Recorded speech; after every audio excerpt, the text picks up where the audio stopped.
ఇంటికి తిరిగి వచ్చేటప్పుడు కారులో వాళ్ళిద్దరి మధ్య మాటలేవీ దొరలలేదు.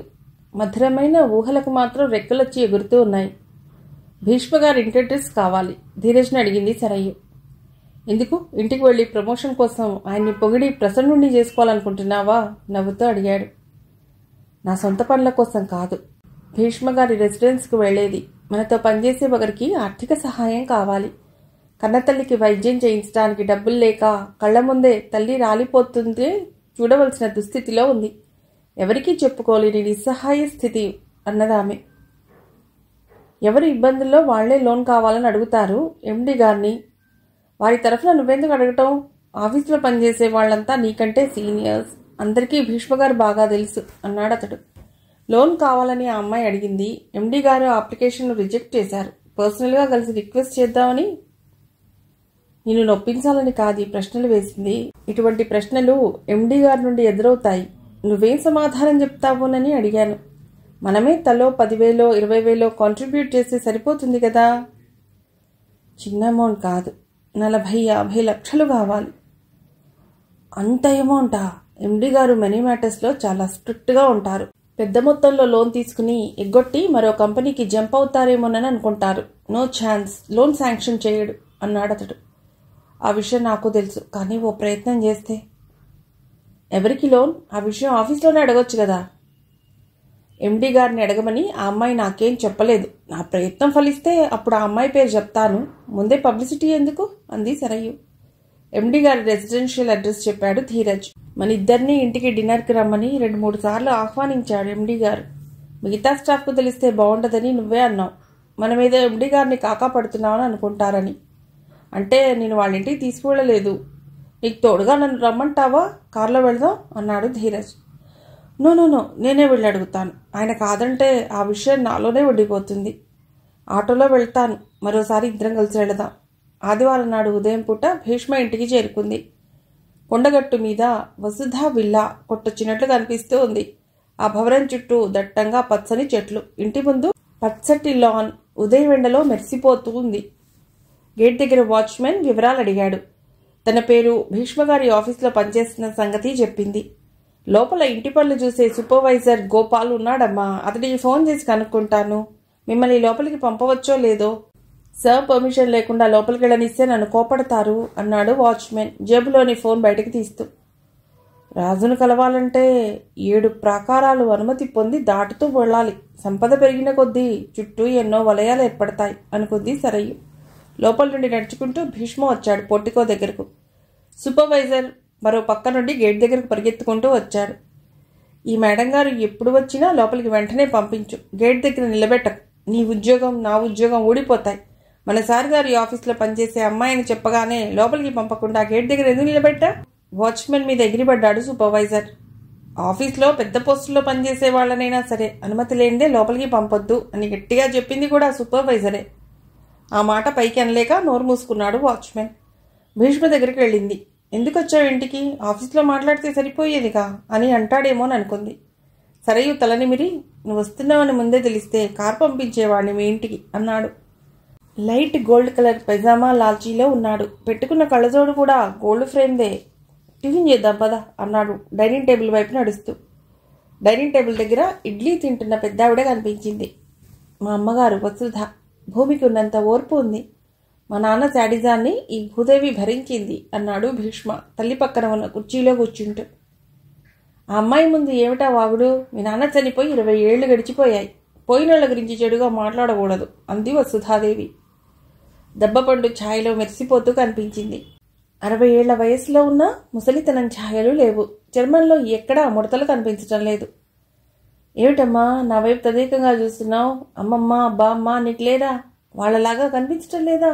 ముందు టిఫిన్ తిను. మా వంట మనిషి సరోజిని రవ్వట్టు బాగా చేస్తుంది. 2 అట్లు 2 ఇడ్లీ తినేసి. ఇంటి దగ్గర తినే వచ్చానండి, నాకేం వద్దు, కాఫీ తాగుతాను అంది సరయ్య. చిన్న వయసు నీది, ఏది తినా అరిగిపోతుంది. నీ గురించి మా అబ్బాయి ఎప్పుడూ చెప్తూ ఉంటాడు. నిన్ను చూస్తే అనురాగం ఆప్యాయతలు పెళ్ళుబుకుతాయట. నువ్వెక్కడో అద్దె ఇంట్లో ఉంటున్నావుట మగపిల్లలతో కలిసి. మా ఇంటికి వచ్చేయి. నిన్ను చూస్తుంటే ముచ్చటేస్తుంది. కుందనపు బొమ్మలా ఉన్నావు. నీలాంటి ఆడపిల్ల ఇంట్లో నడయాడితే ఇంటికే వసంత శోభ వస్తుంది. వంట మనిషి రవ్వట్ల ప్లేట్లు సరయు భీష్మ ముందు పెట్టింది. నువ్వు మాట్లాడటమే గాని ఆ అమ్మాయిని మాట్లాడివ్వవే, ముందు ఆ అమ్మాయిని టిఫిన్ తిననివ్వు అన్నాడు భీష్మ. ఏమిట్రా, ఆ అమ్మాయిని చూస్తుంటే మనవరాల్ని పక్కన కూర్చోబెట్టుకుని కబుర్లు చెప్తున్నట్లుగా ఉంది. తల్లి మాటలకు అడ్డొచ్చి, నీకంత ముచ్చటగా ఉంటే ఈ అమ్మాయిని దత్తత తీసుకుందామా, ఎప్పుడు మన ఇంట్లోనే ఉంటుంది, తగిన వరుణ్ణి చూసి మనమే పెళ్లి చేద్దాం అన్నాడు భీష్మ నవ్వుతూ. సరదాగా అలా మాట్లాడుతున్నారు కానీ తను 40 లక్షలు అప్పుగా కావాలని అడిగితే ఇస్తారా, 1,00,000 ప్రశ్నలు వేయరు అనుకుంది సరయ్యు. ఈ రోజంతా మా ఇంట్లోనే ఉండిపోవాలి అమ్మాయి, సాయంత్రం మా పూజ గదిలో దీపం వెలిగించాలి నువ్వు, ఆ దీపం వెలుగులోనే నాకు భగవంతుడు కనిపిస్తాడు, దీపం వెలుగుల్ని చూస్తూ కూర్చోవటం నాకెంతో ఇష్టం అంది వసుధ. టిఫిన్ కాఫీ అయ్యాక హాల్లో కూర్చుని గంటసేపు మాట్లాడుకున్నారు ముగ్గురు.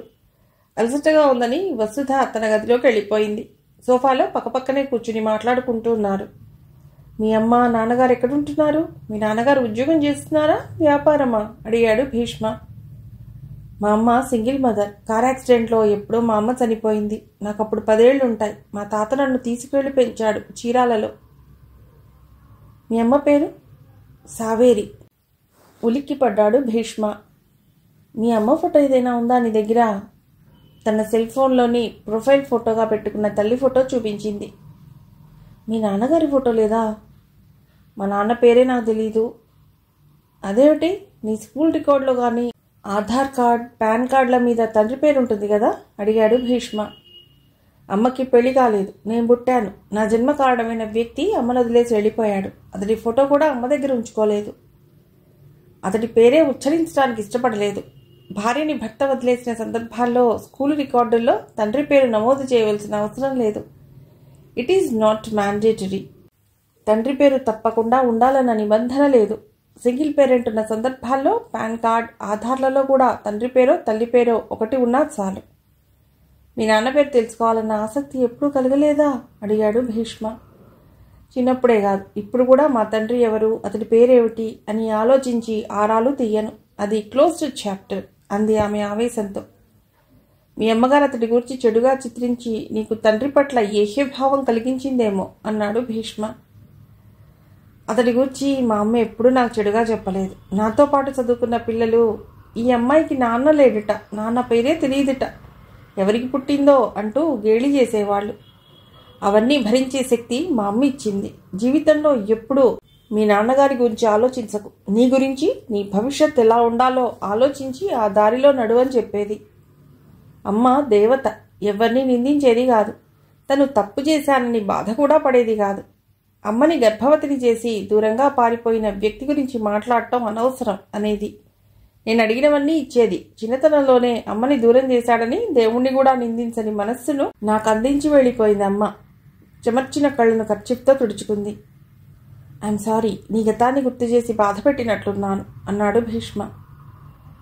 మా అమ్మ ఫోటో అంది సెల్ఫోన్లో తన ప్రొఫైల్ ఫోటో చూపిస్తూ. సరే, ఈ చేతిలోని సెల్ఫోన్ అందుకుని ఆ ఫోటో కేసి కొన్ని నిమిషాల పాటు చూస్తుండిపోయాడు భీష్మ.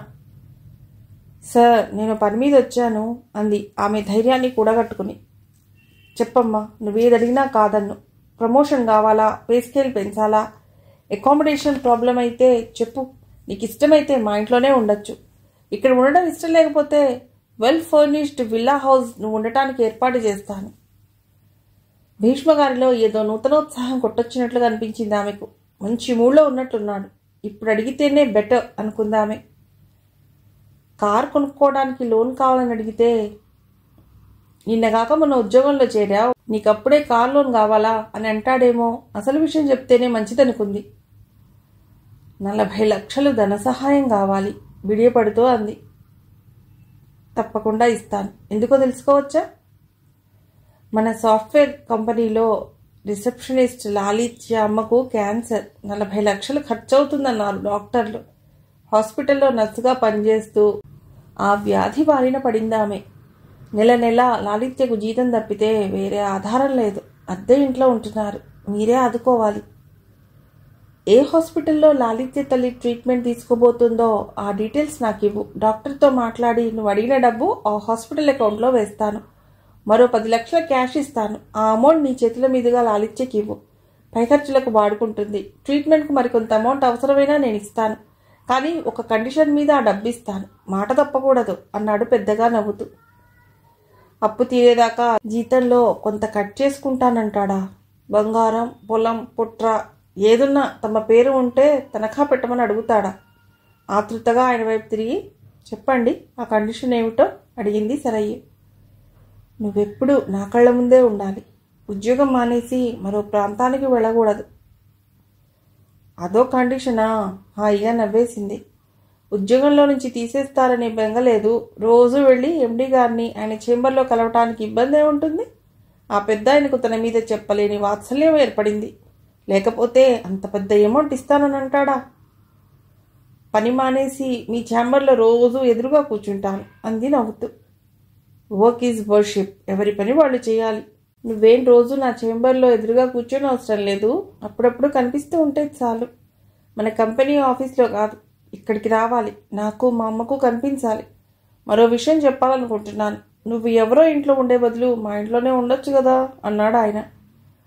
వాళ్ళు నా బెస్ట్ ఫ్రెండ్స్, కల్మషం లేని వాళ్ళు. నన్ను సొంత చెల్లెలుగా ఆదరిస్తున్నారు. వాళ్ళని వదిలి రాలేను. ధీరజ్ గారు కూడా అదే ఇంట్లో పై పోషణలో ఉంటున్నారు. వాళ్ళ అమ్మగారికి నేనంటే పంచ ప్రాణాలు. మీలాగే ఎంతో అనురాగం కురిపిస్తుంది నా మీద. సరేనమ్మా, నీ ఇష్టం. నీకు ఏ ఇబ్బంది వచ్చినా నాకు చెప్పు. తండ్రి లాంటి వాణ్ణి అన్నాడు జీరబోయిన గొంతుతో. ఆమె ఆయన వంకే చూస్తుండిపోయింది కొన్ని క్షణాలు. Great man. 100కో 1,00,00,000కో అంత మంచితనం ఉన్నవాళ్ళు ఒక్కరుంటారు. ఆయన కంపెనీలో తనకు ఉద్యోగం దొరకటం అదృష్టం అనుకుంది. ఆ రోజంతా అక్కడే గడిపేసింది. రాత్రి 9 వరకు అక్కడే ఉంది. భీష్మగారి డ్రైవర్ డ్రాప్ చేశాడు. కాఫీ తాగి వాలుకుర్చీలో కూర్చుని సాదత్ హసన్ మాంటో కథల పుస్తకం చదువుతూ ఉన్నాడు ఆకాష్. అతని గదిలోకి వచ్చింది సరే. చెల్లెమ్మ, మరో కప్పు కాఫీ. పుస్తకంలో నుంచి తల బయటకు పెట్టి. ఫార్మసిస్ట్వి, నీకు ఈ సాహిత్యం పిచ్చేమిటి అడిగిందామె. మాంటో గొప్ప కథకుడు. గ్యాంగ్స్టర్స్, పిమ్స్, వేశ్యలు, ట్రేడ్స్ చుట్టూ అతడి కథలు అద్భుతంగా అల్లుతాడు. పాకిస్తాన్, ఇండియాలో వేల మంది అతడి కథలను ఇష్టపడతారు. విలక్షణంగా ఉంటాయి అతడి రచనలు అన్నాడు అసలు మాంటో గురించి చెప్తూ. కప్పు కాఫీ ఇస్తా గానీ కారులో నన్ను లాలిచ్చే వాళ్ళ ఇంటికి తీసుకెళ్ళాలి అంది ఆమె. నిఖిత్ తీసుకువెళ్ళకపోయావా? హయత్ నగర్ దగ్గర ఏదో వెంచర్ మొదలెట్టారట. స్నేహితులతో కలిసి ఉదయం 6 గంటలకే వెళ్ళిపోయాడు. వర్షిత్ తీసుకెళ్ళు, మళ్ళీ పుస్తకంలో తలదూర్చి అన్నాడు. వర్షిత్ నిన్నే ఏదో కంపెనీ ఆడిటింగ్కి వెళ్ళాడు కదా. 2 రోజులు కంపెనీ గెస్ట్ హౌస్లోనే అతడి మక్కా. కాబట్టి నువ్వు నాతో రాక తప్పదు అందే ఆమె. లాలిత్ ఎవరు? నా క్లోజ్ ఫ్రెండ్. నాతో పాటే సాఫ్ట్వేర్ కంపెనీలో పనిచేస్తుంది. వాళ్ళమ్మను హాస్పిటల్లో జాయిన్ చేయించాలి. క్యాన్సర్ పేషెంట్ ఆమె. ఆటోలో అయితే ఇబ్బంది పడుతుంది. కారులో తీసుకెడదాం. పుస్తకం బుక్ ర్యాక్లో పడేసి, నువ్వు ఆర్డర్ వేశాక తప్పుతుందా అన్నాడు. ఏ పని చేసినా ఇష్టంగా చేయాలి. మరొకరి బలవంతంతో చేయకూడదు. నీకేదైనా అర్జెంట్ పని ఉంటే క్యాబ్ బుక్ చేసుకుని ఎడతా. నీ సంగతి నాకు తెలుసు కదా. నీ సొంత పని అయితే ఎవరి సహాయం తీసుకోకుండా నువ్వే పని పూర్తి చేసుకొస్తావు. సైకిల్ రిక్షా మీదో నడిచైనా వెళ్ళిపోతావు. ఇబ్బందుల్లో ఉన్న వాళ్ళని ఆదుకోవటానికి ముందుంటావు. నీ మనస్సుకు అంత బాగా దగ్గరైన ఆ లాలిత్య ఎవరో చూడాలి. 1 గంటలో రెడీ అయిపోతాను, నువ్వు రెడీగా ఉండు అన్నాడు అతడు. కారులో లాలిత్య ఉండే ఇంటికి వెళ్లారు. లాలిత్యం చూసి ఆశ్చర్యపోయాడు ఆకాష్. హలో అన్నాడు లాలిత్యకు షేక్ హ్యాండ్ ఇస్తూ. నీకు ముందే తెలుసా అడిగింది సరయ్య. 2 సార్లు షాపింగ్ మాల్లో కలిశాం. మాటలు కలిశాయి. She's very social being. సరదాగా మాట్లాడుతుంది అన్నాడు మెల్లిగా సరయ్యకే వినబడేటట్లు. నీలాగే పుస్తకాల పురుగు. నీ లక్షణాలన్నీ ఉన్నాయి ఈ అమ్మాయికి కూడా. లాలిత్య తల్లిని క్యాన్సర్ హాస్పిటల్లో అడ్మిట్ చేయించారు. థ్యాంక్స్ ఫర్ యువర్ హెల్ప్ అంది లాలిత్య ఆకాష్ వైపు చూస్తూ. మా సిస్టర్కు చెప్పవా థ్యాంక్స్? చెప్పవలసిన అవసరం లేదు. మేమిద్దరం అంతర్లీనంగా ఒక్కరమే అంది సరయ్యు లాలిత్య భుజం మీద చెయ్యి వేసి. హాస్పిటల్ గేట్ దగ్గర ఎవరో లాలిత్య చేయి పట్టుకుని అటు ఇటు పోనివ్వకుండా ఆపుతున్నారు.